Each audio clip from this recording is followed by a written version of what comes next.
In today's video, we are going to show you how to add Google Calendar to desktop. Let's begin. Now, one of the easiest way for you to add Google Calendar to your desktop is by using Google Chrome as your browser.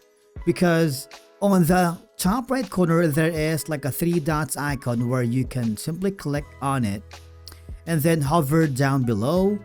Scroll down until you find the cast, save and share. Now, as you can see, if you click on it, there are more options here, and all I have to do for you to be able to add Google Calendar using a desktop shortcut is click the create shortcut. What will happen is you need to create a name for that specific shortcut. Okay, so you can add it here. For example, we're going to add something like this and click the create button. Okay, and as you can see, the shortcut has been added straight to your desktop. Now you can simply drag this shortcut to your taskbar, okay, right here. And basically that's it for today's video on how to add Google Calendar to desktop.